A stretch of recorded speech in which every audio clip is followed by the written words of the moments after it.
पहले तो ये सरासर गलत है। ये ऐसा प्रोग्राम करने से पहले आपने कुछ लोगों के साथ बैठकर बातचीत करनी चाहिए थी, क्या ये ठीक है या नहीं। ये नहीं होता है कि घर बनने के बाद देखा जाए कि घर कैसा बना है।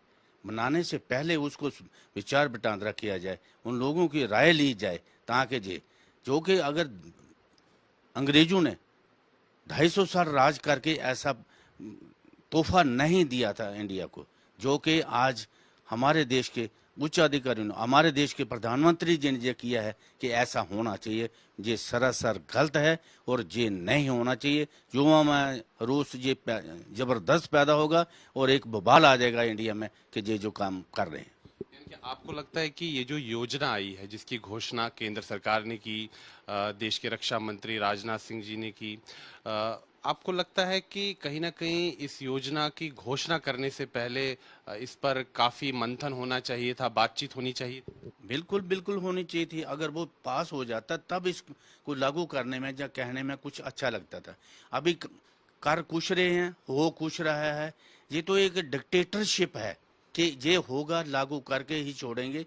ये बिल्कुल ही सरासर गलत है। और मैं ये भी कहना चाहता हूँ कि अगर ऐसी हालत रही तो देश का कहीं पलटा ही ना बाज जाए। क्यों कि दूसरे देश भी, पाकिस्तान पड़ोसी देश है हमारा, वो भी इसका बेनिफिट ले सकता है। क्योंकि जो इन्हें योजना बनाई है, इनको क्या मालूम है फौज क्या है। फौज कच्चे धागे से बांधी है और वो काम कर रही है, देश के लिए कर रही है। मगर इन लोगों ने ऐसा बना दिया फौज को कि खिलौने की तरह, जैसे प्लास्टिक का खिलौना होता है, बेचना है और फेंक देना है। ये बिल्कुल सरासर गलत है।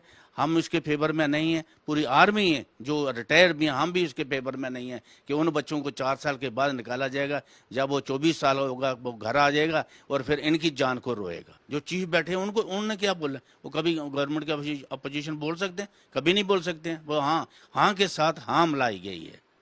बाकी राजनाथ जी को क्या मालूम है? रक्षा मंत्री तो बन गए, फिर रक्षा कैसे करनी है? और रक्षा इन्होंने नहीं करनी है, जवानों जैसे अफसर ने करनी है कि देश को कैसे बचाना है।